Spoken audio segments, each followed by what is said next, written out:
첫째 딸 춘섬에겐 금화바구니 2개를 상속하며 옳다구나. 둘째 딸 하섬에겐 기와집과 땅 500평을 상속한다. 좋아. 마지막으로 장남 만석이에겐 빈 문서를 상속한다. 예?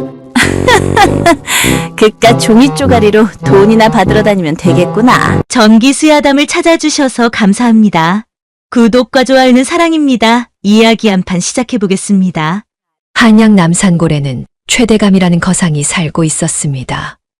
최대감은 맨손으로 시작해 한양 제일의 부자가 된 사람이었는데 그의 재산은 금괴가 항아리로 수십 개요. 땅 문서는 괴짝으로 몇 개가 될 만큼 어마어마했지요. 하지만 세월은 누구에게나 공평한 법이었고 칠순을 넘긴 최대감은 병상에 누운 지 3달 만에 결국 눈을 감고 말았습니다. 장례를 치르는 사흘 동안 한양에 내로라 하는 양반들이 모두 조문을 왔는데 상여가 나가는 날에는 종로 거리가 인파로 가득 찼고 조문객들이 줄을 이어 최대감의 명복을 빌었습니다. 최대감의 자녀는 셋이었는데 큰 누나와 작은 누나 그리고 막내 아들 최만석이었지요. 두 누나는 진작에 시집을 갔지만 남편들이 모두 사업에 실패해 친정에 빌부터 사는 형편이었고 최만석은 30이 넘도록 장가도 안 가고 아버지 밑에서 장사 수업을 받으며 지내고 있었습니다. 사무제를 마친 날 저녁 최대감 댁 사랑채의 가족들이 모였습니다. 유언장을 공개하는 자리였는데 큰 누나와 작은 누나는 기대에 찬 표정으로 앉아 있었고 매형들도 옆에서 안절부절 못하고 있었으며 최만석은 멍하니 아버지의 빈자리를 바라보고 있었지요. 최대감의 신복이었던 김총관이 유언장을 펼쳐들고 천천히 읽기 시작하는데 그 목소리가 촛불 켜진 사랑채 안에 울려 퍼졌습니다. 첫째 딸 춘섬에게는 금괴 항아리 10개를 주노라. 김총관이 읽자마자 큰 누나가 환호성을 질렀습니다. 금괴 항아리 10개라니 그것이면 평생 먹고 살 수 있는 재산이었기 때문이지요. 옆에 앉아있던 큰 매형도 입이 찢어져라 웃으며 아내의 손을 잡았고 사랑채 안은 순식간에 들썩이기 시작했습니다. 큰 누나는 벌써부터 무슨 비단옷을 해 입을지 어느 기방에 가서 잔치를 벌일지 궁리하는 표정이었습니다. 둘째 딸 하섬에게는 남산 기슭의 땅 500평과 종로 상가 3채를 주노라. 작은 누나도 비명을 지르며 일어났는데 종로 상가라니 그곳은 한양에서 가장 비싼 곳이었고 세를 놓기만 해도 떼돈을 벌 수 있는 곳이었습니다. 작은 매형도 덩달아 신이 나서 손뼉을 쳤고 두 누나는 서로를 껴안으며 기뻐했으며 매형들은 벌써부터 그 돈으로 무엇을 할지 수군거리고 있었습니다. 한 사람은 주막을 차리겠다 하고 다른 한 사람은 노름판에서 본전을 찾겠다며 허풍을 떨었지요. 하지만 최만석은 조용히 앉아 있었습니다. 아버지가 자신에게는 무엇을 남겨주셨을까 하는 궁금증보다 아버지가 안 계신다는 슬픔이 더 컸기 때문이었지요. 어릴 적부터 아버지는 최만석에게 장사의 이치를 가르쳐 주셨고 밤늦게까지 장부를 보며 사람 보는 법을 일러주셨으며 무엇보다 돈은 쓰면 없어지지만 사람은 쌓으면 재산이 된다는 말씀을 귀에 못이 박히도록 하셨습니다. 김총관이 잠시 멈췄다가 다시 입을 열었는데 그 목소리가 살짝 떨리는 것이 느껴졌습니다. 최만석이 고개를 들었고 두 누나도 웃음을 멈추고 궁금한 표정으로 김총관을 쳐다보았습니다. 분명 아들인데다 3대 독자인 만석에게는 더 큰 유산이 있을 거라고 생각했기 때문이었지요. 막내 아들 최만석에게는 이 낡은 장부책 한 권을 주노라. 김총관이 말을 마치고는 품에서 누렇게 바랜 장부책 한 권을 꺼내 최만석 앞에 놓았습니다.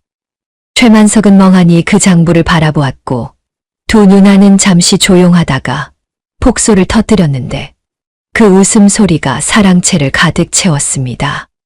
큰 누나는 배를 잡고 웃었고 작은 누나는 눈물을 닦으며 킥킥거렸으며 매형들도 어이없다는 표정으로 고개를 저으며 비웃었습니다.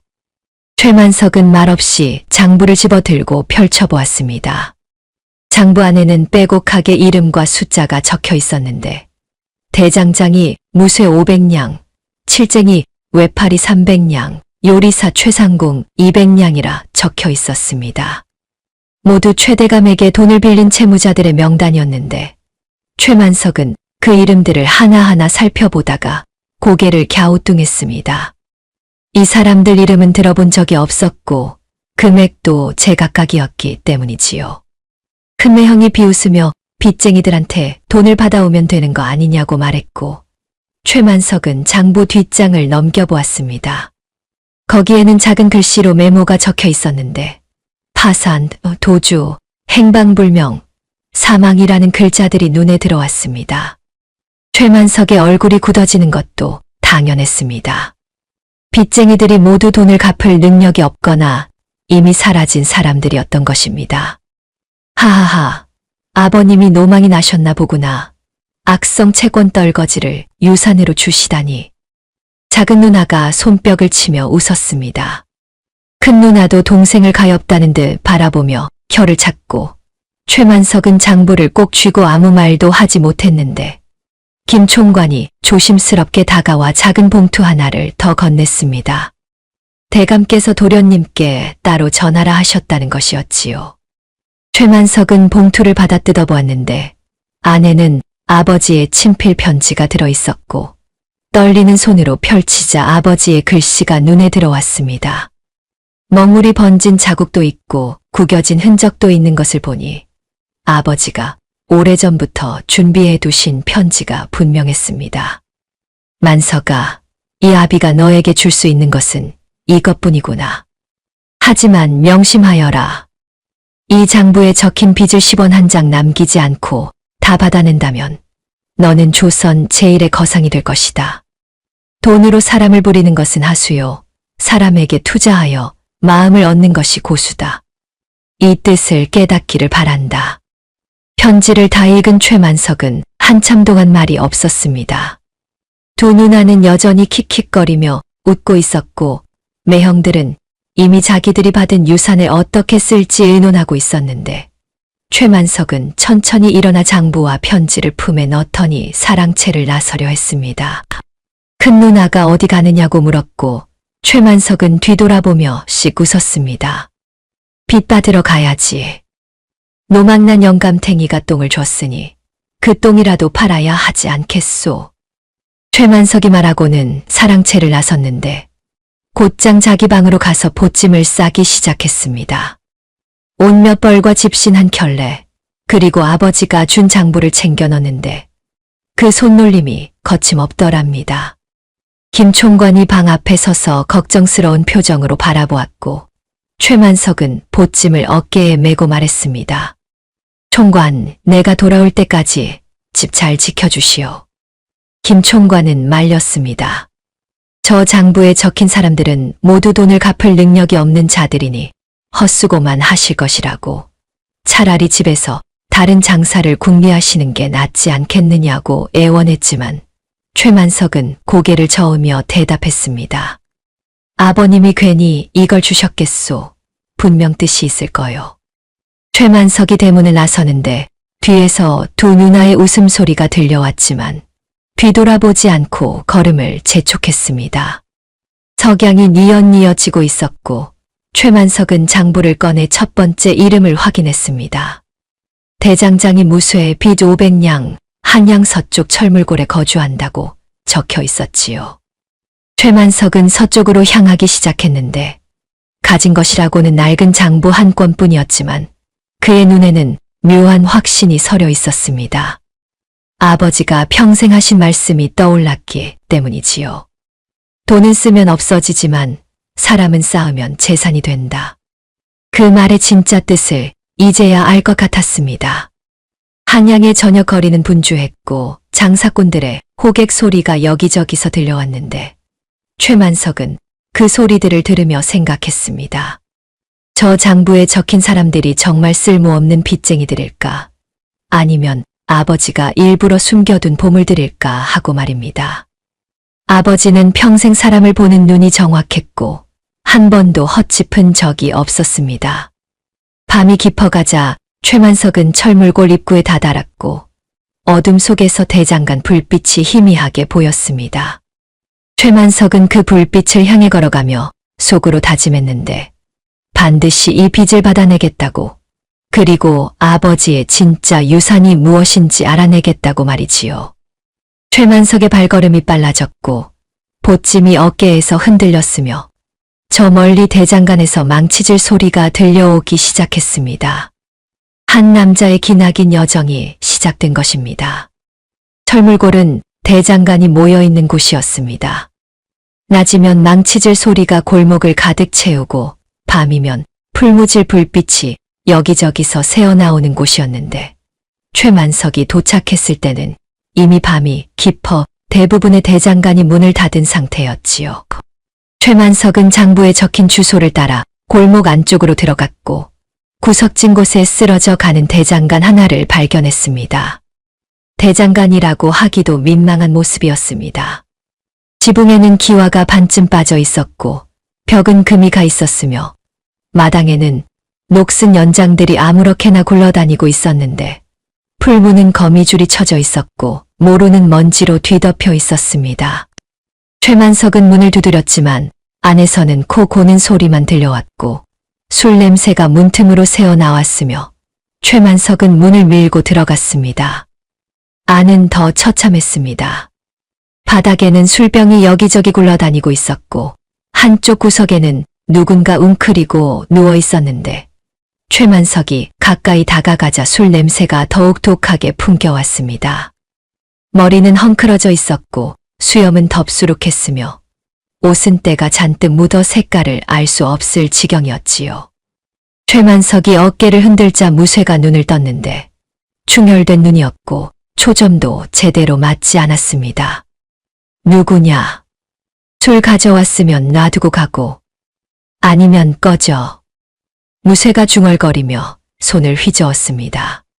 최만석은 품에서 장부를 꺼내 펼쳐 보이며 자신을 소개했고 무쇠에게 빌린 돈 500냥을 받으러 왔다고 말했습니다. 500냥, 크크. 배째라. 있으면 진작 갚았지. 무쇠가 픽 웃으며 대답했습니다. 일어나 앉더니 최만석을 위아래로 훑어보고는 비웃는 표정을 지었는데 술 냄새를 풍기며 옆에 놓인 술병을 집어들었습니다.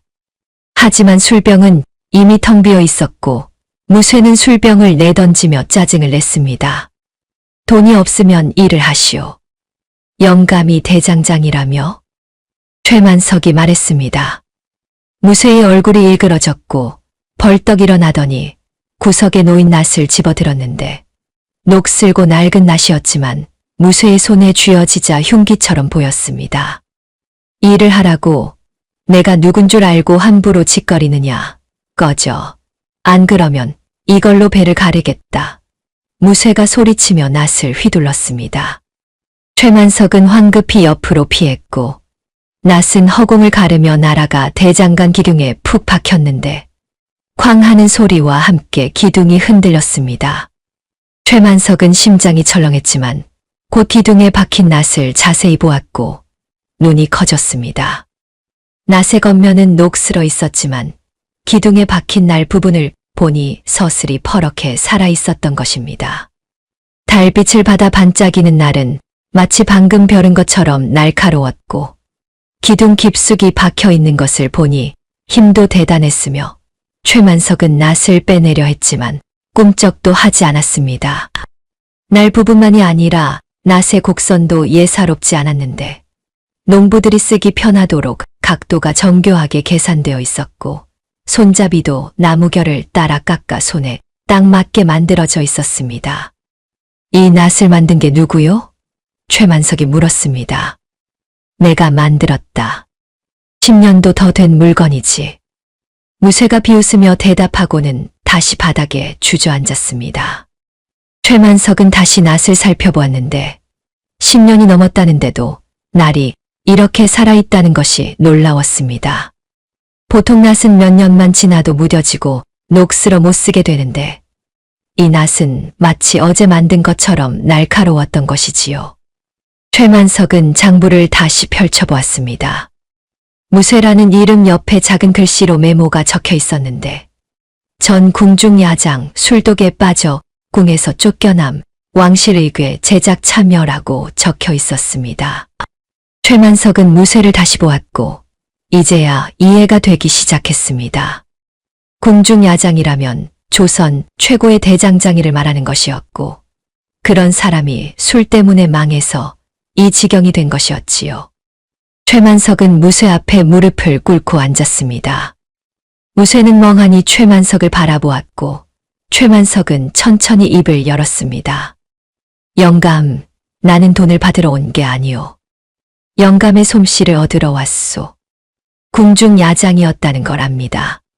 지금은 이 꼴이 되었지만 영감의 손은 아직 살아있소. 저 낫이 증명하지 않소. 최만석이 기둥에 박힌 낫을 가리키며 말했습니다. 무쇠는 낫을 보았지만 아무 말도 하지 않았고 최만석은 품에서 엽전 몇 냥을 꺼내 무쇠 앞에 놓으며 일단 술이나 마시며 이야기하자고 했습니다. 최만석은 근처 주막에서 술 한 병과 안주를 사 가지고 돌아왔습니다. 무쇠는 여전히 그 자리에 앉아 있었고 엽전을 만지작거리고 있었는데 최만석은 술병을 따서 건넸고 무쇠는 단숨에 들이켰습니다. 얼굴에 만족스러운 표정이 스쳐 지나갔고 최만석은 안주를 내놓으며 제안을 꺼냈습니다. 영감, 돈 대신 몸으로 때우시오. 내 밑에서 호미를 만들면 빚을 깎아주겠소.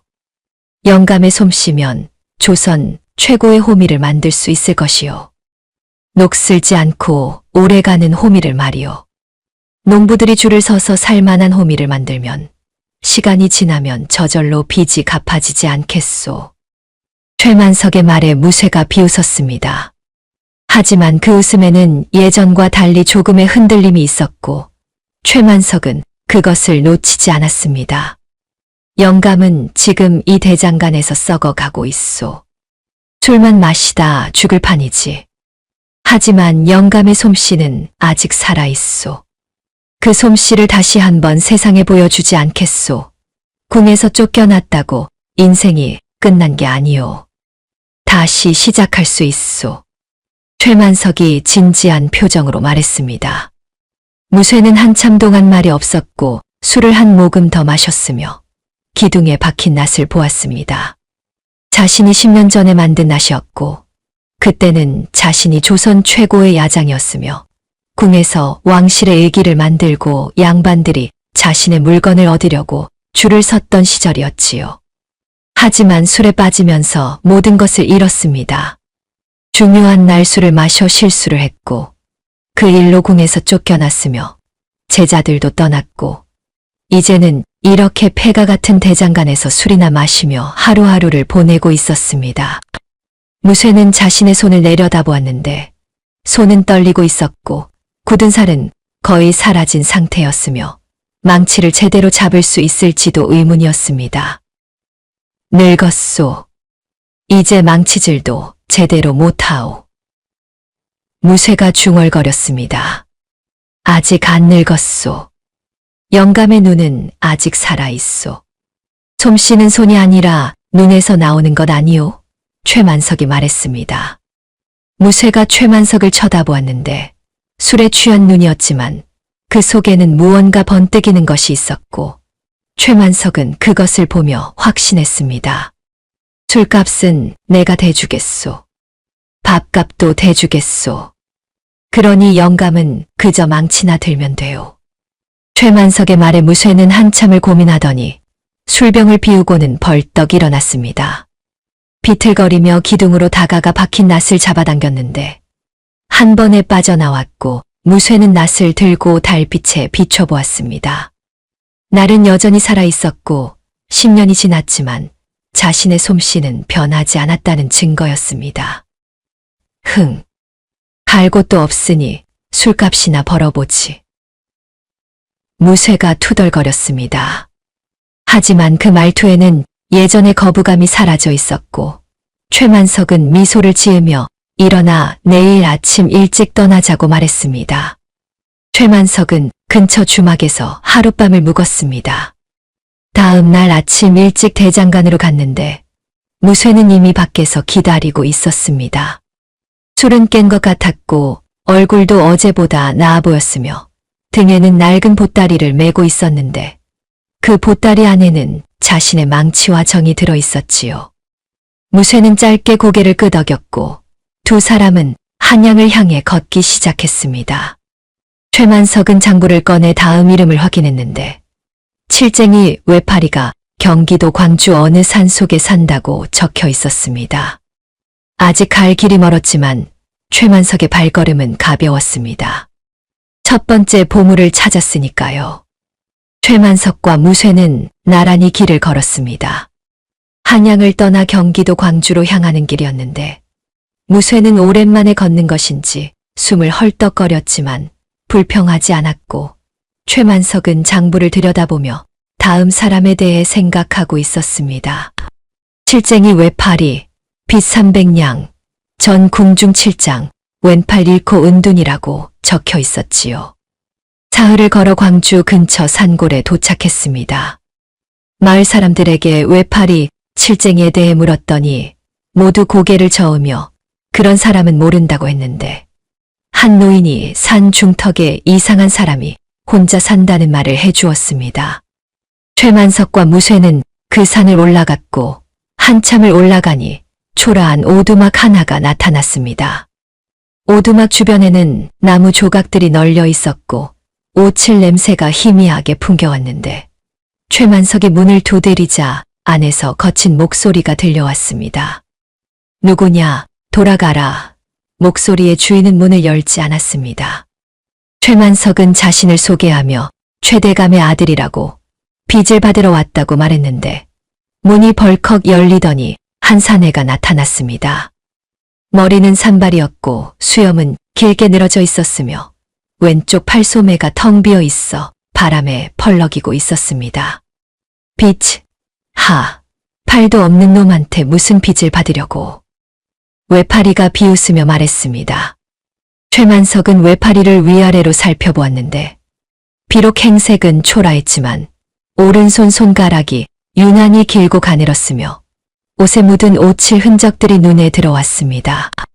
최만석이 오두막 안을 들여다보자 구석에 나전칠기 하나가 놓여 있었는데 달빛을 받아 은은하게 빛나고 있었습니다.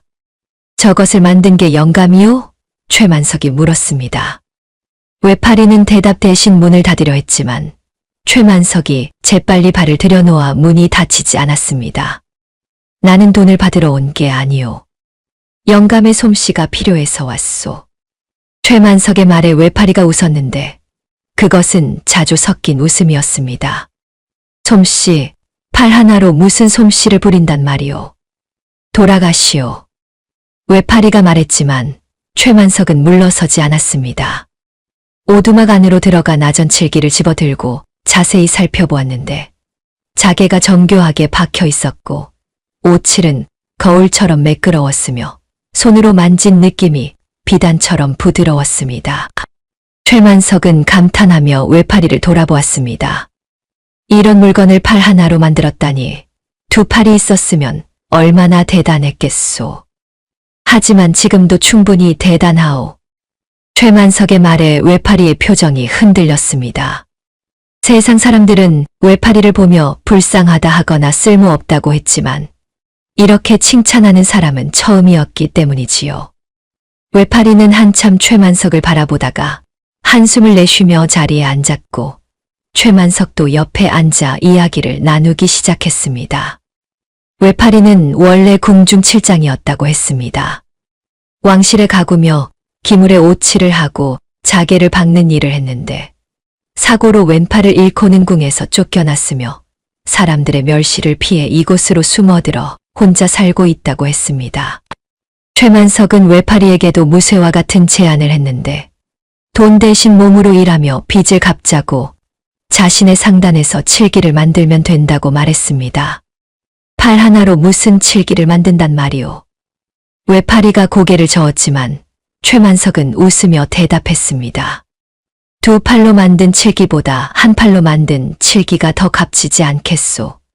그만큼 정성이 더 들어간 것이니까 말이오. 최만석의 말에 외파리가 처음으로 제대로 웃었습니다. 결국 외파리도 최만석을 따라 나서기로 했고 오두막에 있던 칠 도구들을 보따리에 담아 함께 산을 내려왔습니다. 이제 3시 되었습니다. 다음 목적지는 한양시전 근처였습니다. 장부에는 요리사 최상공이 그곳에서 국밥집을 하고 있다고 적혀 있었는데 빚은 200냥이었고 전 수라간 상공이라고 메모되어 있었습니다. 한양에 도착한 셋은 시전거리를 걸으며 국밥집을 찾았는데 한참을 돌아다니다 구석진 곳에 초라한 국밥집 하나를 발견했습니다. 간판도 낡았고 가게도 더러웠으며 안을 들여다보니 손님은 한 명도 없고 파리만 날아다니고 있었습니다.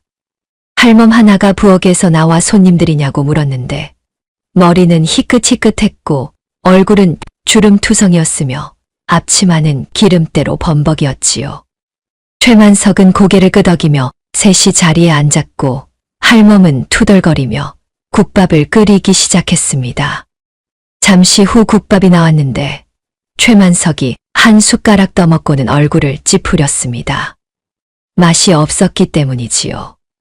국물은 싱거웠고 고기는 질겼으며 밥은 서리고 있었는데 무쇠와 외파리도 얼굴을 찌푸리며 숟가락을 놓았습니다. 할멈이 나와서 맛이 없냐고 욕을 하기 시작했고 최만석은 웃으며 할멈에게 최상공이 맞느냐고 물었습니다. 그래, 내가 최상공이다. 무슨 일이냐? 할멈이 퉁명스럽게 대답했습니다.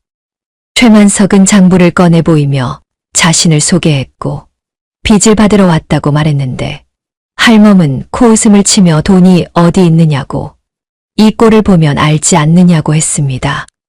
최만석은 주변을 둘러보며 물었습니다. 상공이 수라간에 계셨다며 그런데 어찌 이렇게 맛없는 국밥을 끓이시오? 최만석의 말에 할멈의 얼굴이 붉어졌습니다. 화가 났기 때문이 아니라 부끄러웠기 때문이었는데 할멈은 한숨을 쉬며 자리에 앉았습니다.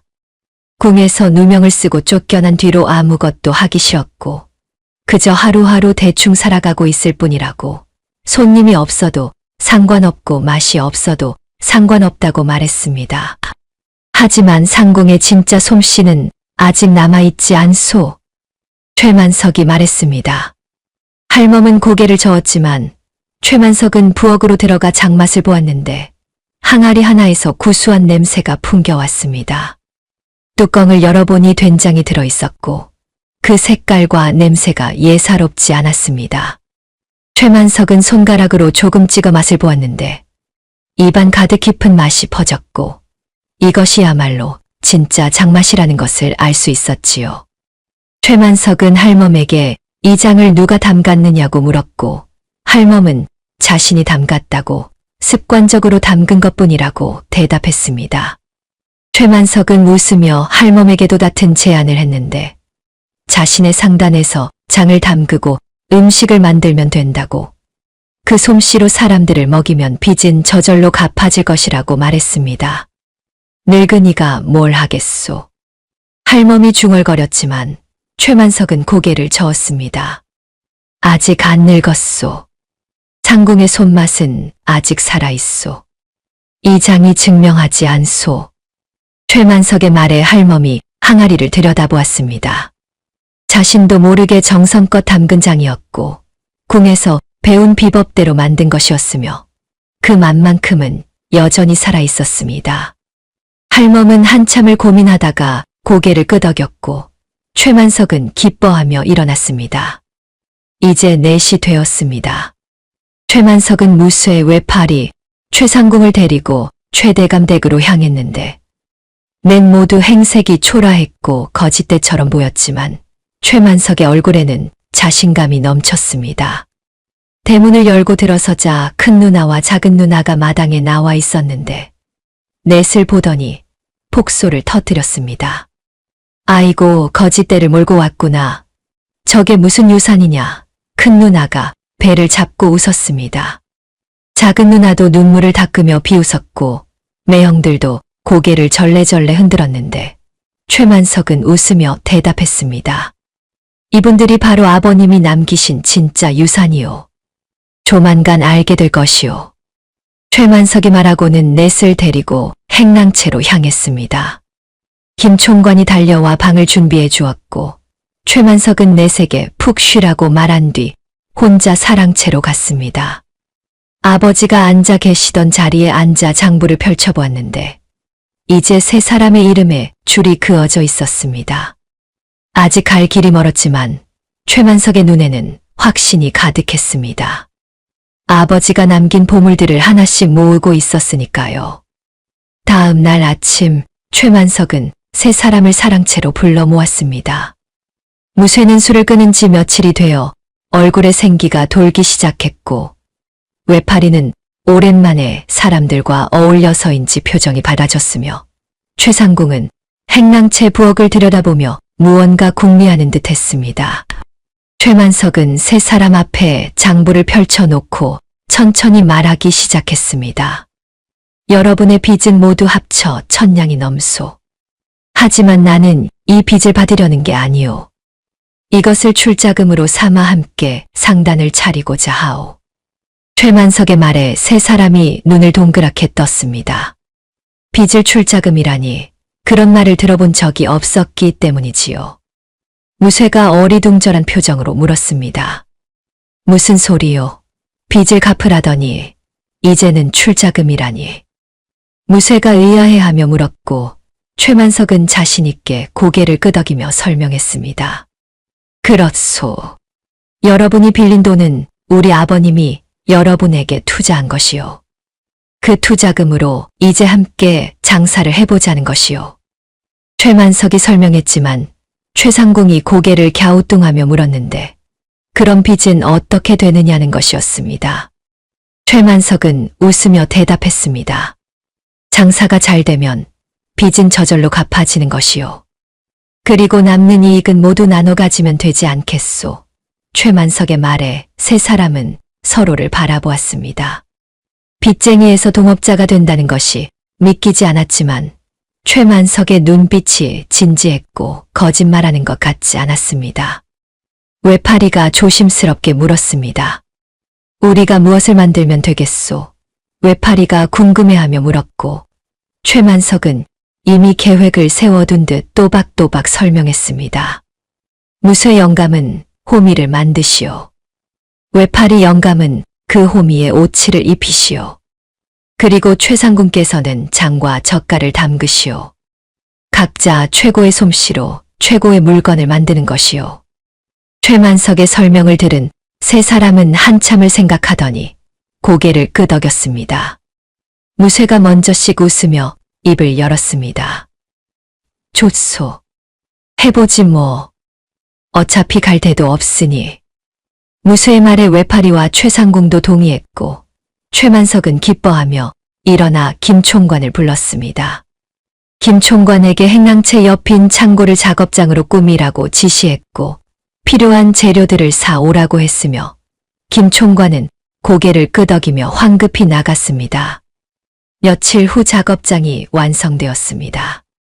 무쇠를 위한 대장간이 만들어졌고 풀무와 모루가 새로 들어왔으며 외파리를 위한 칠공방도 마련되었는데 오칠 도구와 자개들이 가지런히 놓여 있었습니다.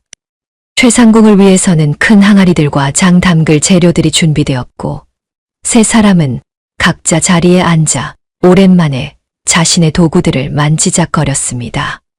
무쇠가 먼저 시작했습니다. 망치를 들어 올리는 손이 떨렸지만 곧 익숙한 감각이 돌아왔고 쇠를 달고 모루 위에 올리고는 쾅쾅 두드리기 시작했는데 그 소리가 최대감 댁에 울려 퍼졌습니다. 오랜만에 들어보는 망치질 소리였고 무쇠의 얼굴에는 오랜만에 진지한 표정이 떠올랐으며 땀이 흘러내렸지만 손을 멈추지 않았고 해가 질 때까지 망치질을 계속했습니다. 사흘이 지나자 첫 번째 호미가 완성되었습니다.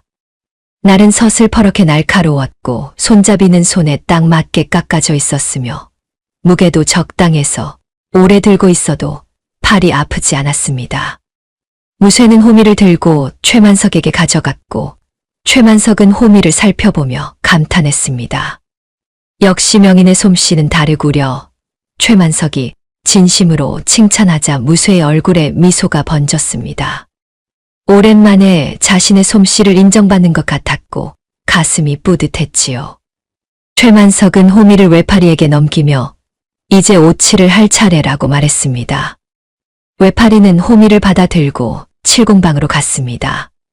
한 손으로 호미를 고정시키고 다른 손으로 오칠을 하기 시작했는데 붓질이 정교했고 칠이 고르게 발라졌으며 외파리는 집중한 나머지 숨소리조차 죽이고 있었습니다. 며칠 동안 칠을 겹겹이 쌓아 올렸고 마지막에는 금가루를 뿌려 무늬를 그려 넣었는데 마치 황금 호미처럼 빛나기 시작했습니다. 일주일 후 완성된 호미가 최만석 앞에 놓였습니다.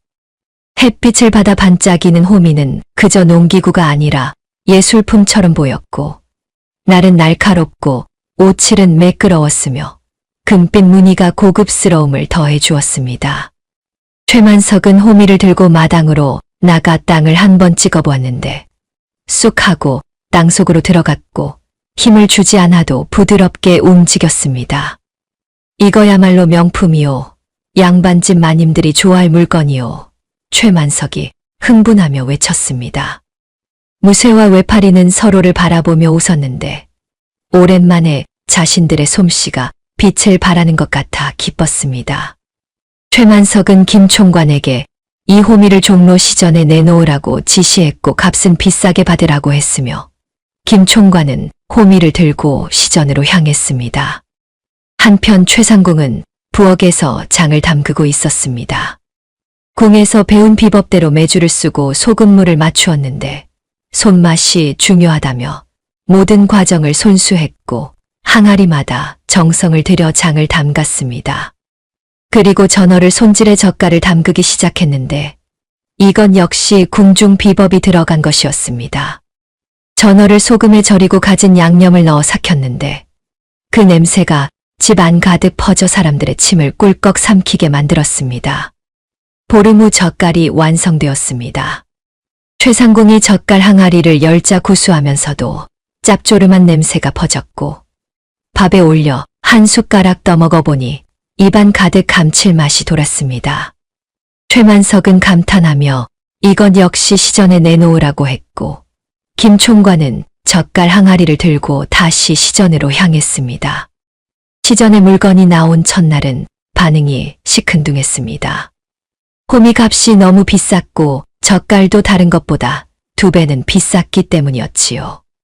하지만 한양반 마님이 호미를 사가더니 소문이 나기 시작했습니다. 녹슬지 않는다는 것, 오래 써도 날이 무뎌지지 않는다는 것, 무엇보다 금빛으로 빛나 정원에 두기만 해도 멋지다는 것이었습니다. 사흘 후 양반집 마님들이 줄을 서기 시작했습니다. 만석 상단의 황금 호미를 사려는 사람들이었는데 김 총관이 가게를 지키느라 정신이 없을 지경이었고 호미는 만들은 족족 팔려 나갔습니다. 전어 젓갈도 마찬가지였는데 한 번 맛본 사람들이 또 사러 왔고 밥도둑이라는 별명이 붙으며 없어서 못 파는 지경이 되었습니다. 한 달 후 최만석은 세 사람을 불러 모았습니다. 상위에는 은자 보따리가 놓여 있었는데 이번 달 장사로 번 돈이었습니다. 최만석은 보따리를 풀어 돈을 세 사람 앞에 나눠주며 말했습니다. 수고하셨소. 이것이 여러분의 몫이오. 최만석이 말하자 세 사람은 돈을 받아 들고 멍하니 바라보았습니다. 빚쟁이에서 돈을 받는 사람이 되었다는 것이 믿기지 않았고 오랜만에 자신들의 솜씨로 번 돈이라 더욱 뿌듯했습니다. 무쇠가 떨리는 목소리로 말했습니다. 나으리, 고맙소. 무쇠가 감격하며 말했고 최만석은 고개를 저으며 웃었습니다. 무슨 고맙다는 말이오. 이건 여러분이 번 돈이오. 당연히 받아야 할 몫이오. 최만석의 말에 최상궁의 눈시울이 붉어졌고 외파리는 고개를 숙인 채 아무 말도 하지 못했습니다. 세 사람은 평생 무시당하고 천대받으며 살았는데 이렇게 자신들의 가치를 인정받는 것이 처음이었던 것이지요. 며칠 후 세 사람의 모습이 달라졌습니다. 무쇠는 술을 완전히 끊었고 새 옷을 해입었으며 수염을 깎고 머리를 빗어 넘겨 깔끔한 모습이 되었습니다. 외파리도 새 옷을 입고 어깨를 펴고 다니기 시작했는데 더 이상 숨어 다니지 않았고 당당하게 거리를 걸었습니다. 최상궁도 깨끗한 옷을 입고 웃음을 되찾았으며 부엌에서 콧노래를 부르며 일했습니다. 세 사람은 최만석을 주인이 아니라 은인으로 여기기 시작했습니다. 자신들을 다시 일으켜 세워준 사람, 솜씨를 알아봐 준 사람, 빚쟁이가 아니라 기술자로 대해준 사람이었기 때문이지요. 최만석도 그들을 종이나 일꾼이 아니라 동업자로 대했고 함께 밥을 먹고 함께 이야기를 나누며 서로를 존중했습니다. 만석 상단은 날로 번창했고 한양에서 가장 잘 나가는 명품 상단이 되어가고 있었습니다. 만석 상단이 번창하는 것을 보며 가장 배 아파하는 사람들이 있었습니다. 바로 큰 누나와 작은 누나였는데 두 사람은 유산으로 받은 금괴와 땅과 상가를 벌써 반쯤 탕진한 상태였습니다. 큰 누나는 비싼 비단옷을 사들이고 기방에 드나들며 돈을 물쓰듯 했고 작은 누나는 노름에 빠진 매형 때문에 상가를 팔아야 하는 지경에 이르렀지요. 두 누나는 날마다 만석 상단을 지나치며 이를 갈았습니다. 황금 호미를 사려는 양반 마님들이 줄을 서 있었고 전어 젓갈을 사려는 사람들로 가게 앞이 북적였으며 김 총관이 돈을 세느라 정신없이 움직이는 모습이 보였습니다. 큰 누나가 작은 누나에게 속삭였습니다. 저것 봐. 저 거짓대가 우리 동생 덕에 떼돈을 벌고 있잖아.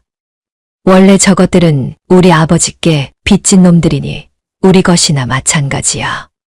큰 누나의 말에 작은 누나도 고개를 끄덕였습니다. 두 사람은 매형들과 머리를 맞대고 궁리하기 시작했고 며칠 후 관하로 향했습니다. 한양 관하는 분주했습니다. 사또가 자리에 앉아 송사를 처리하고 있었는데 큰 누나와 작은 누나가 들어와 엎드리며 울부짖기 시작했습니다. 사또가 무슨 일이냐고 물었고 큰 누나가 눈물을 훔치며 대답했습니다. 사또 나으리, 저희 동생 최만석이 저희 가문의 재산을 훔치고 있사옵니다. 큰 누나가 호소하자 사또가 눈썹을 치켜세웠습니다. 큰 누나는 계속 말을 이었는데 아버지가 남긴 장부에 적힌 빚은 가문의 재산이고 그 빚쟁이들은 당연히 가문 소유의 노비나 마찬가지라고 주장했습니다. 따라서 그들이 번 돈은 모두 가문의 것이니 나눠달라는 것이었지요. 저희 아버지의 유산이옵니다. 장부에 적힌 빚은 최가의 재산이고 빚진 자들은 최가를 위해 일해야 하지 않겠사옵니까? 작은 누나도 거들며 말했습니다. 사또는 턱을 쓰다듬으며 생각하더니 최만석을 불러오라고 명했고 포졸들이 만석 상단으로 달려갔습니다. 최만석은 가게에서 무쇠, 외파리, 최상궁과 함께 다음 물건을 의논하고 있었는데 포졸들이 들이닥쳐 관하로 가자고 했습니다. 최만석은 의아해하며 포졸들을 따라 관하로 갔고 사또 앞에 무릎을 꿇었습니다. 큰 누나와 작은 누나가 양쪽에 서서 최만석을 노려보고 있었지요. 사또가 장부를 살펴보더니 최만석에게 물었습니다. 이 빚쟁이들이 가문의 재산이 맞느냐고, 그렇다면 그들이 번 돈도 가문 것이 아니냐고 말입니다. 최만석은 고개를 저으며 대답했습니다. 사또 나으리, 저 사람들은 빚쟁이가 아니라 제 동업자들이옵니다. 함께 사업을 하여 번 돈이니 당연히 각자의 몫이옵니다. 최만석이 설명했지만 큰 누나가 비웃으며 끼어들었습니다. 동업자라니 웃기는 소리. 빚문서에 분명히 적혀 있지 않소. 저것들은 우리 아버지께 빚진 자들이고 따라서 우리 가문의 소유요. 큰 누나가 목소리를 높이자 사또가 잠시 생각하더니 판결을 내렸습니다. 일단 판결이 날 때까지 최만석을 옥에 가두고 만석 상단을 압류한다는 것이었습니다. 최만석은 항변하려 했지만 포졸들이 달려들어 끌고 갔고 큰 누나와 작은 누나는 환호하며 만석 상단으로 달려갔습니다. 만석 상단에 도착한 두 누나는 매형들과 함께 안으로 들어갔습니다. 무쇠 외팔이 최상궁이 놀라 일어섰고 큰 누나가 거드름을 피우며 말했습니다. 이제부터 너희 주인은 우리다. 만석이는 감옥에 갔으니 우리 말을 들어야 할 것이다. 큰 누나가 선언하자 세 사람의 얼굴이 굳어졌습니다. 작은 누나가 은자 보따리를 꺼내 흔들며 말했는데 자기들 밑에서 일하면 돈을 더 많이 주겠다고 만석이보다 훨씬 좋은 대우를 해주겠다고 회유했습니다. 돈이면 다냐? 무쇠가 벌떡 일어나며 소리쳤습니다. 큰 누나가 놀라 뒤로 물러섰고 무쇠는 분노에 찬 얼굴로 말을 이었습니다. 내가 빚이 있지 가오가 없냐? 만석이 나으리가 아니면 난 망치질하네. 당장 꺼지지 못할까? 무쇠가 고함을 지르자 외파리도 일어났습니다. 한 손으로 칠 도구를 집어들고는 작은 누나를 노려보며 말했는데 자신은 만석이 나으리가 자신의 솜씨를 알아봐 줬기에 여기 있는 것이지 돈 때문이 아니라고 했습니다.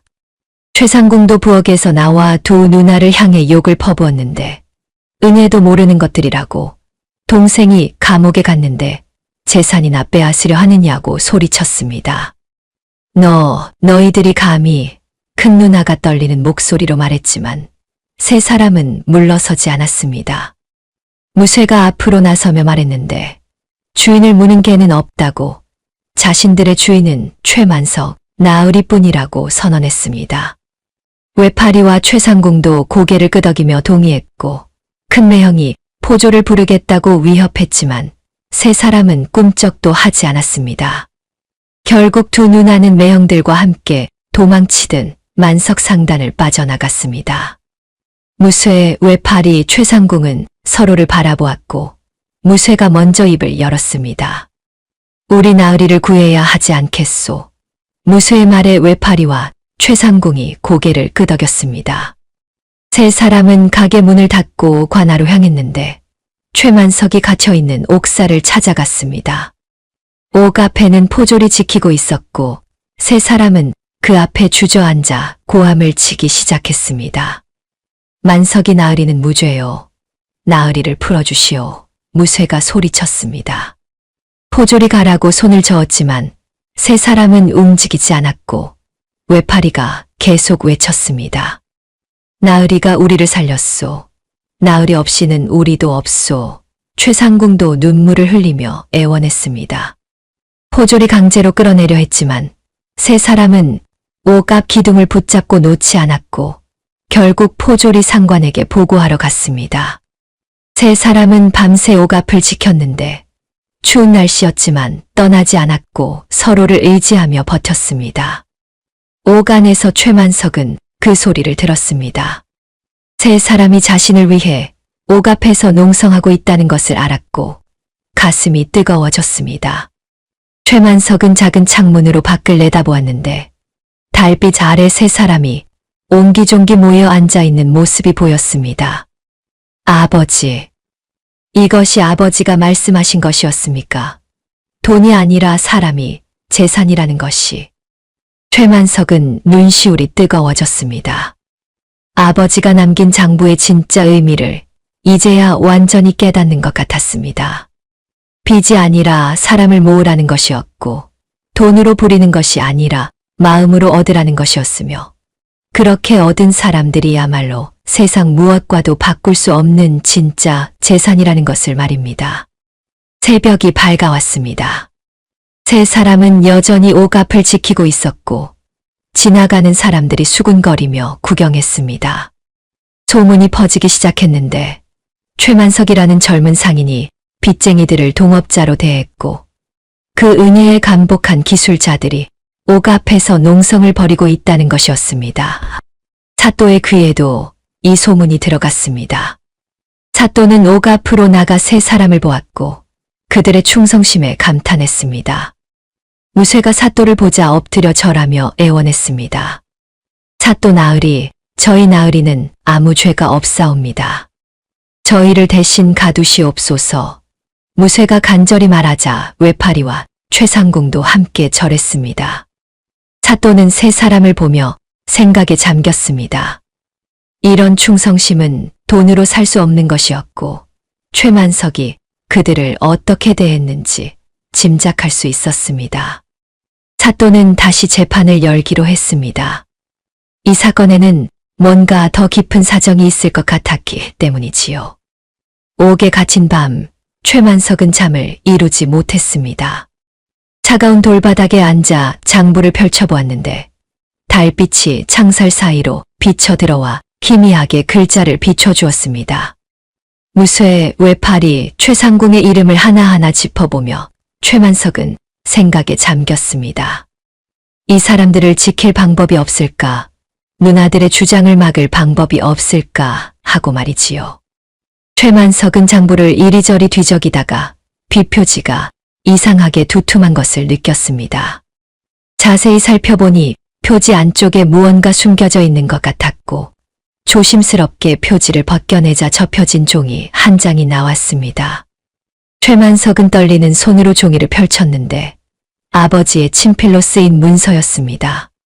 이면 계약서라는 제목이 적혀 있었고 그 아래에는 빼곡하게 글씨가 적혀 있었습니다. 최만석은 숨을 죽이고 읽기 시작했는데 읽으면 읽을수록 가슴이 뛰기 시작했습니다. 이 장부에 기록된 금액은 차용금이 맞다. 허나 이는 단순한 빚이 아니라 내가 각 기술자들의 미래에 투자한 금액이다. 만약 내 아들 최만석이 이 사람들을 핍박하지 않고 서로 협력하여 사업을 일으킨다면 그 순간 원금은 투자금으로 전환되며 채무자는 빚을 탕감받는다. 또한 그들은 상단의 정당한 동업자로서 지분을 갖는다. 최만석은 눈을 크게 뜨고 문서를 다시 읽었습니다. 아버지가 처음부터 이것을 계획하셨다는 것이 믿기지 않았지만 분명히 아버지의 글씨였고 도장도 찍혀 있었습니다.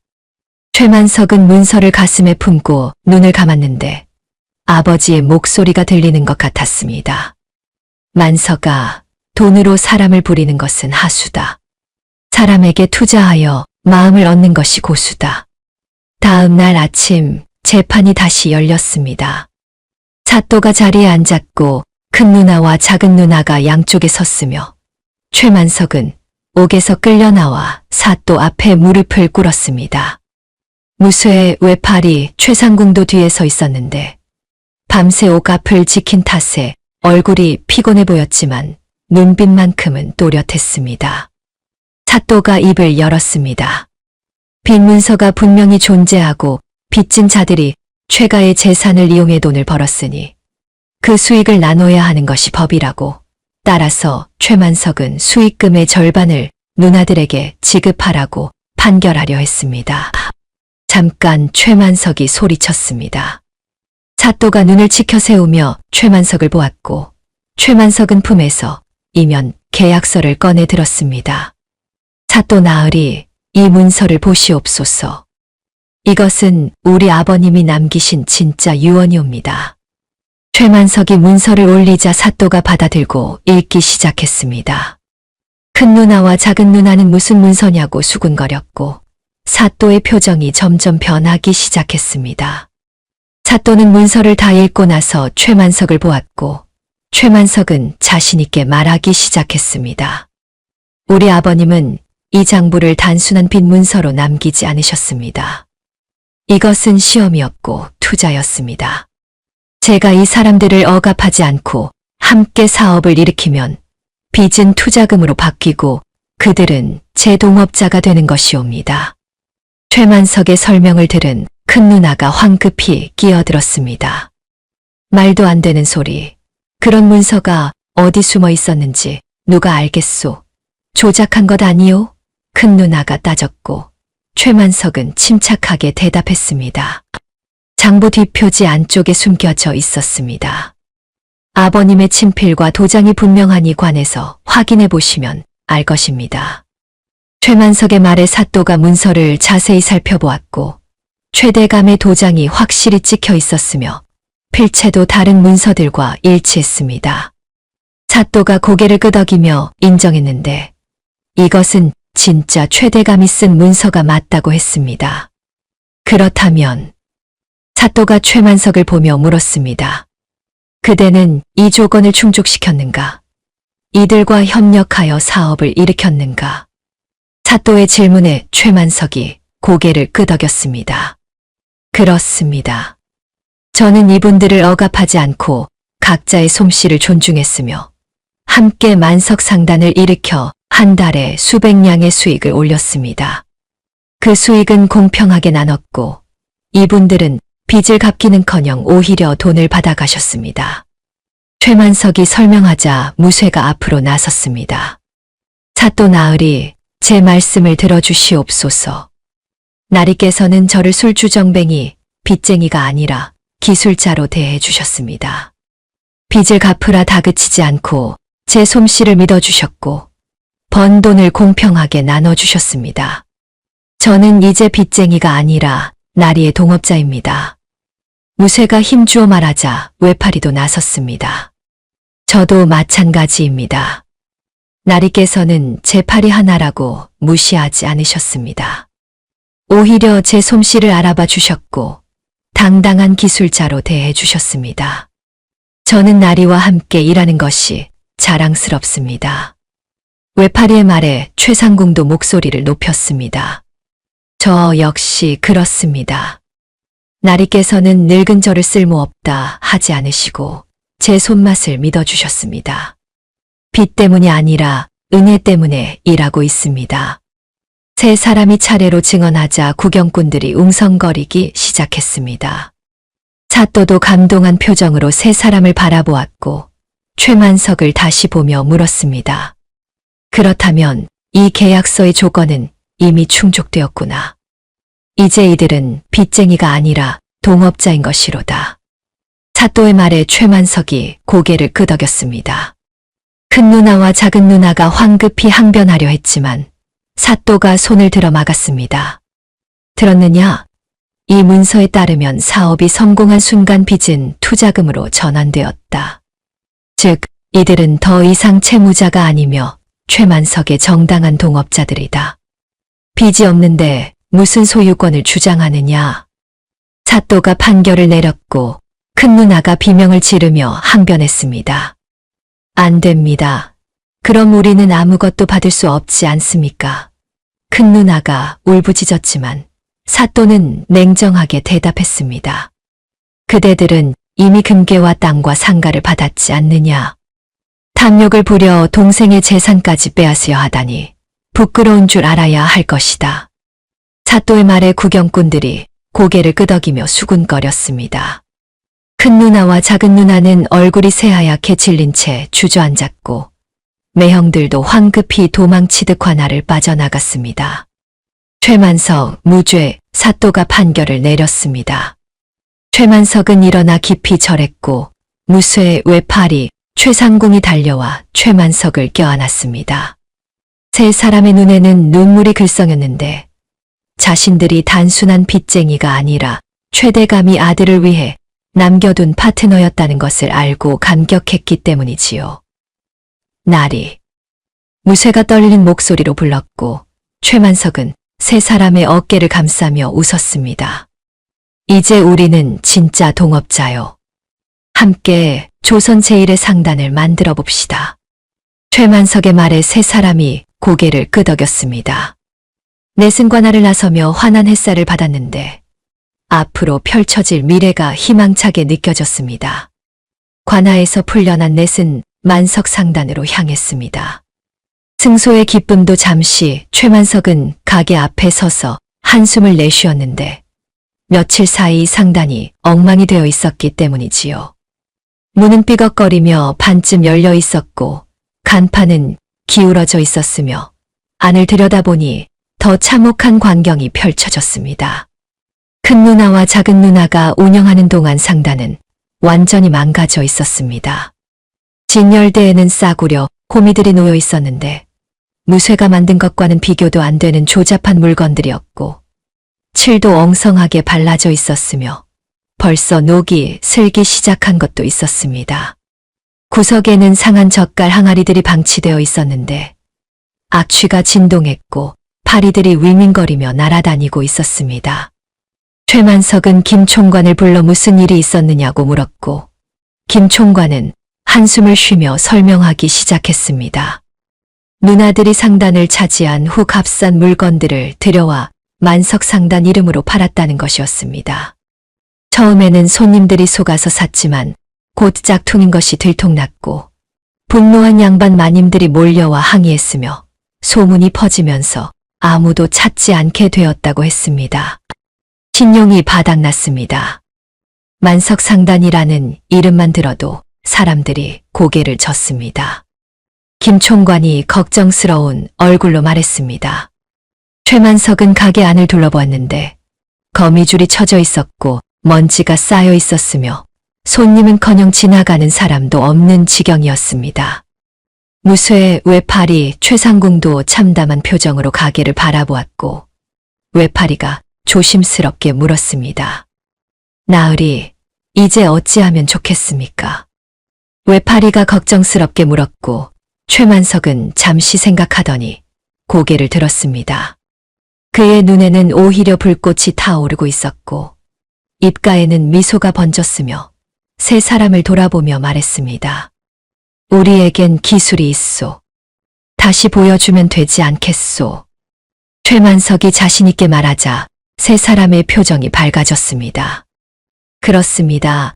자신들에게는 조선 최고의 기술이 있었고 한 번 보여줬던 실력을 다시 보여주면 되는 것이었지요. 최만석은 소매를 걷어붙이며 지시를 내리기 시작했습니다. 일단 이 싸구려 물건들을 다 치우시오. 그리고 가게를 깨끗이 청소하시오. 우리는 처음부터 다시 시작하는 것이오. 최만석의 말에 모두가 움직이기 시작했습니다. 김 총관은 싸구려 호미들을 끌어내 마당에 쌓았고 상한 젓갈 항아리들도 모두 버렸으며 가게 안팎을 깨끗이 청소하기 시작했습니다. 최만석도 걸레를 들고 함께 닦았는데 구석구석 먼지와 거미줄을 제거했고 해가 질 무렵이 되자 가게가 다시 깨끗해졌습니다. 그날 밤 무쇠가 대장간에 불을 지폈습니다. 마당에 쌓인 싸구려 호미들을 가마에 모두 집어넣었는데 싸구려지만 쇠는 쇠였고 녹여서 다시 쓸 수 있었습니다. 풀물을 밟아 불을 뜨겁게 달구자 호미들이 녹기 시작했고 무쇠는 그 쇳물을 틀에 부어 새로운 쇠붙이를 만들었습니다. 그리고 밤새 망치질을 시작했는데 쾅쾅쾅 하는 소리가 고요한 밤거리에 울려 퍼졌습니다. 한양 사람들이 그 소리를 들었습니다. 오랜만에 들어보는 만석 상단의 망치 소리였고 사람들은 무슨 일인가 싶어 귀를 기울였으며 누군가 말했습니다. 만석이 나으리가 돌아왔나 보군. 소문이 퍼지기 시작했습니다. 최만석이 무죄로 풀려났다는 것, 만석 상단이 다시 문을 열 준비를 하고 있다는 것이었지요. 밤새 계속되는 망치질 소리는 마치 북소리처럼 한양에 울려 퍼졌고 사람들은 내일 만석 상단에 가보기로 마음먹었습니다. 한편 외파리는 간판을 새로 만들고 있었습니다. 누나들이 달아놓은 싸구려 간판을 내리고 좋은 나무판을 구해와 정성껏 글씨를 새겼는데 만석 상단이라는 네 글자가 힘차게 새겨졌습니다. 그리고 전복 껍데기를 구해와 자개를 받기 시작했는데 한 손으로 하는 작업이라 더디긴 했지만 솜씨는 여전히 정교했습니다. 자개가 박힌 간판은 달빛을 받아 은은하게 반짝였고 어둠 속에서도 자개가 달빛에 반사되어 멀리서도 볼 수 있을 만큼 뚜렷했습니다. 최상궁은 부엌에서 새로운 젓갈을 담그고 있었습니다. 누나들이 망쳐놓은 신용을 회복하려면 더 맛있는 것을 만들어야 한다고 생각했고 이번에는 궁중 비법 중에서도 가장 비밀스러운 레시피를 사용하기로 했습니다. 전어에다 특별한 약재를 넣어 삭혔는데 그 냄새가 집 밖까지 퍼져나갔고 지나가는 사람들이 코를 킁킁거리며 냄새를 맡았습니다. 이게 무슨 냄새지? 침이 절로 넘어가는구먼. 지나가던 양반이 중얼거리며 만석 상단을 쳐다보았습니다. 간판이 새로 달렸고 달빛을 받아 자개가 반짝이는 것이 예사롭지 않았으며 안에서는 무언가 맛있는 것을 만드는 냄새가 풍겨나오고 있었습니다. 양반은 내일 다시 와봐야겠다고 생각하며 지나갔습니다. 사흘 밤낮을 쉬지 않고 일한 끝에 모든 준비가 끝났습니다. 무쇠는 예전보다 더 단단하고 날카로운 호미를 완성했는데 이번에는 날에 특별한 무늬를 새겨 넣어 더욱 고급스럽게 만들었습니다. 외파리가 거기에 오칠을 입혔는데 이번에는 붉은색과 검은색을 섞어 용무늬를 그려 넣었고 금가루까지 뿌려 황제가 쓸 만한 호미처럼 만들었습니다. 최상궁의 젓갈도 완성되었습니다. 항아리를 열자 구수하면서도 신비로운 향이 퍼졌는데 이것은 보통 젓갈이 아니라 약선 젓갈이라고 할 만한 것이었습니다. 맛도 좋지만 몸에도 좋은 젓갈이었지요. 개장날이 밝았습니다. 최만석은 새벽부터 일어나 가게 문을 열었고 새 간판을 올려다보며 미소를 지었습니다. 자개가 박힌 간판이 아침 햇살을 받아 반짝이고 있었고 무쇠의 외파리, 최상궁도 깨끗한 옷을 차려입고 나와 섰습니다. 넷은 서로를 바라보며 고개를 끄덕였는데 이제 진짜 시작이라는 것을 알고 있었습니다. 얼마 지나지 않아 첫 손님이 왔습니다.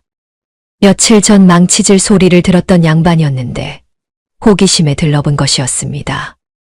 양반은 진열대에 놓인 용무늬 호미를 보고 눈이 휘둥그레졌고 손으로 집어들어 보니 무게며 날카로움이 예전 것보다 훨씬 나았으며 무늬도 정교해서 감탄을 금치 못했습니다. 이것이 진짜 만석상단의 물건이로구나. 양반이 감탄하며 말했습니다. 그리고 젓갈도 맛보았는데 한 숟가락 입에 넣자 눈을 감고 고개를 끄덕였으며 당장 호미와 젓갈을 모두 사겠다고 했습니다. 첫 손님이 나가며 만족스러워하는 모습을 보고 밖에서 구경하던 사람들이 하나둘 들어오기 시작했습니다. 소문은 삽시간에 퍼졌습니다. 만석상단이 진짜로 돌아왔다는 것, 예전보다 더 좋은 물건을 만들고 있다는 것이었지요. 양반 마님들이 다시 줄을 서기 시작했고 누군가 말했습니다. 역시 만석상단이 진짜 백이야. 저 싸구려들과는 차원이 다르지.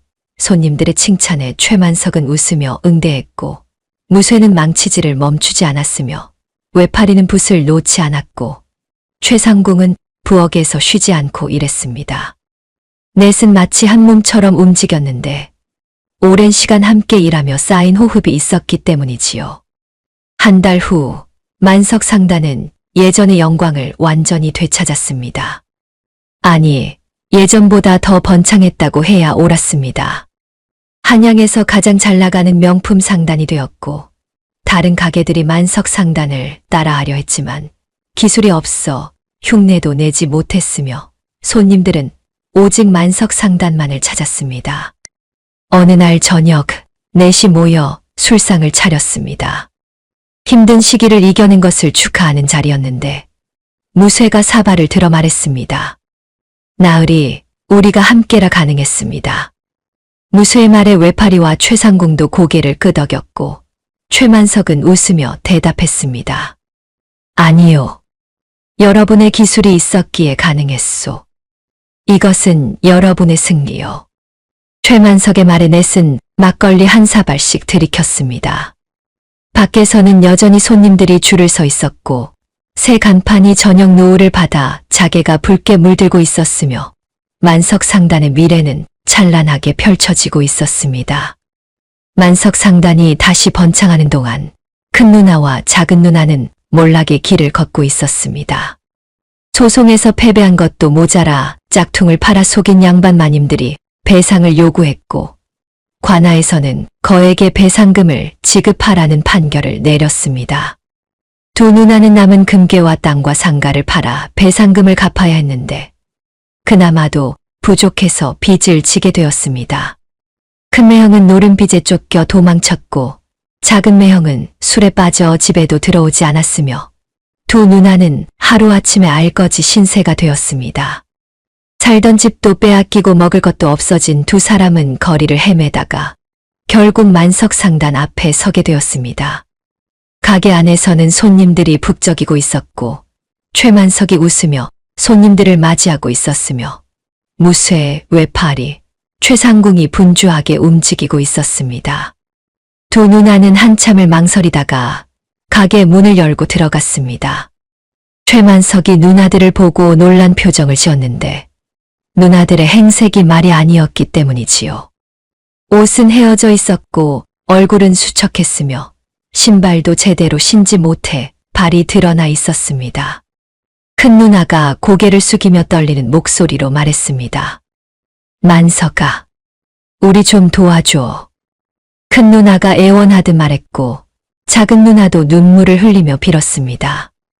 무쇠, 외팔이, 최상궁이 차갑게 두 누나를 쳐다보았는데 자신들을 빚쟁이라고 무시하고 소유물 취급했던 기억이 아직도 생생했기 때문이지요. 최만석은 잠시 누나들을 바라보다가 한숨을 쉬며 말했습니다. 누나들 가족이니 내쫓지는 않겠소. 하지만 공짜는 없소. 최만석이 말하자 큰 누나가 고개를 들었습니다. 최만석은 계속 말을 이었는데 밥은 주겠지만 대신 일을 해야 한다는 것이었습니다.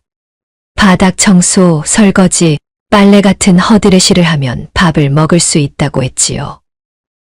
그렇게 할게. 작은 누나가 고개를 숙이며 대답했습니다. 두 누나는 한때 금괴와 땅을 받고 동생을 무시했던 사람들이었지만 이제는 동생 앞에 무릎을 꿇고 일자리를 구걸하는 신세가 되었습니다.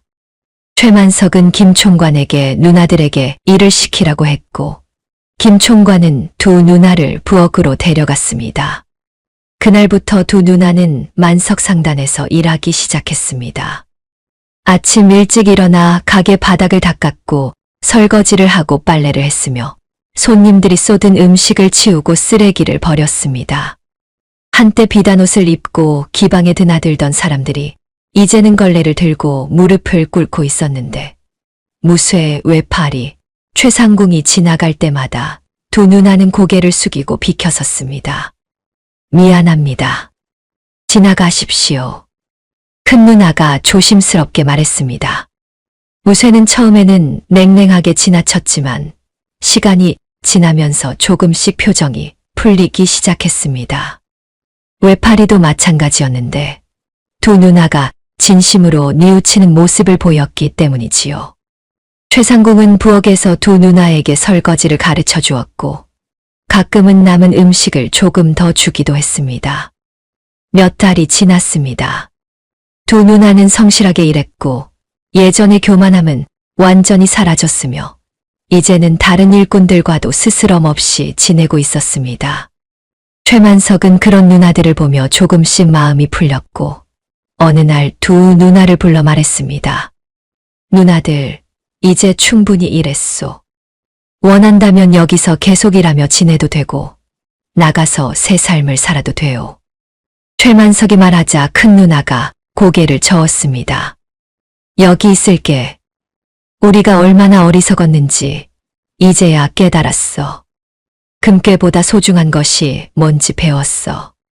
큰 누나가 진심으로 말했고 작은 누나도 고개를 끄덕였습니다. 최만석은 미소를 지으며 두 누나의 어깨를 토닥였는데 가족이 다시 화해하는 순간이었습니다. 그해 가을 최만석은 만석 상단 1주년을 맞아 대연회를 열었습니다. 마당에 큰 상을 차렸고 음식을 풍성하게 준비했으며 무쇠, 외파리, 최상궁은 물론 가게에서 일하는 모든 사람들을 초대했습니다. 두 누나도 함께 자리에 앉았는데 이제는 편하게 웃으며 다른 사람들과 이야기를 나누고 있었습니다. 최만석은 상석에 앉지 않았습니다. 대신 무쇠, 외파리, 최상궁 사이에 앉아 어깨를 나란히 했고 김 총관이 술을 따르자 모두 사발을 들었습니다. 최만석은 사랑채 벽을 바라보았는데 거기에는 아버지가 남긴 낡은 장부책이 액자에 담겨 걸려 있었습니다. 최만석은 일어나서 모두를 돌아보며 천천히 말하기 시작했습니다. 여러분, 1년 전 저는 이 장부를 받고 억울해했습니다. 누나들은 금괴와 땅을 받았는데 저는 빚쟁이 명단만 받았으니까요. 하지만 지금은 압니다. 아버지께서 제게 금괴를 주지 않으신 이유를 말입니다. 최만석이 말하자 모두가 귀를 기울였습니다. 최만석은 계속 말을 이었는데 목소리에는 감격이 담겨 있었습니다. 아버지는 제게 땡전 한 푼 안 주셨지만 돈으로도 살 수 없는 사람을 주셨습니다. 무쇠 영감의 기술, 외파리, 영감의 예술, 최상궁의 손맛. 이것들은 금괴 100개로도 살 수 없는 것들입니다. 최만석의 말에 무쇠, 외파리, 최상궁의 눈시울이 붉어졌습니다. 최만석은 장부책을 가리키며 말을 이었습니다. 황금은 쓰면 없어지지만 기술과 사람은 영원한 제 자산입니다. 누나들이 받은 금괴는 다 사라졌지만 제가 받은 사람들은 여전히 제 곁에 있습니다. 이것이 아버지께서 가르쳐 주신 진짜 교훈입니다. 최만석의 말이 끝나자 무쇠가 벌떡 일어났습니다. 나으리야말로 저희를 살려주셨습니다. 건배. 무쇠가 소리치자 모두가 사발을 들었습니다. 외파리와 최상궁도 일어났고 김 총관도 눈물을 훔치며 사발을 들었으며 두 누나도 미소를 지으며 함께 사발을 들었습니다. 모두가 막걸리를 한바탕 들이켰고 마당에는 웃음소리가 가득 찼습니다. 다시 한번 건배. 누군가 외쳤고 모두가 다시 사발을 들었습니다. 왁자지껄한 웃음소리가 최대감 댁을 가득 채웠고 지나가는 사람들이 무슨 잔치냐고 물었으며 만석상단의 성공을 축하하는 자리라는 대답이 돌아왔습니다. 밤이 깊어갔습니다. 달이 떠올랐고 별이 총총히 빛나고 있었으며 마당에서는 여전히 술잔이 오가고 있었습니다. 최만석은 하늘을 올려다보며 중얼거렸습니다. 아버지, 이제야 깨달았습니다. 사람이 곧 돈이라는 것을 말입니다. 최만석의 중얼거림은 바람에 실려 하늘로 올라갔고 어디선가 최대감이 흐뭇하게 웃는 것 같았습니다. 최만석은 다시 자리로 돌아가 무쇠, 외파리, 최상궁과 어깨 동무를 했고 넷은 막걸리를 한 사발씩 더 들이켰습니다.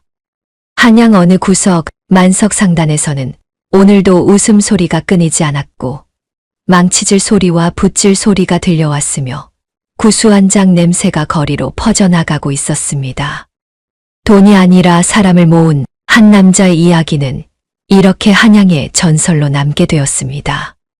만석상단은 그 후로도 오래오래 번창했고 무쇠, 외파리, 최상궁은 각자 제자들을 키워 기술을 전수했으며 최만석은 조선 제1의 거상이 되었습니다.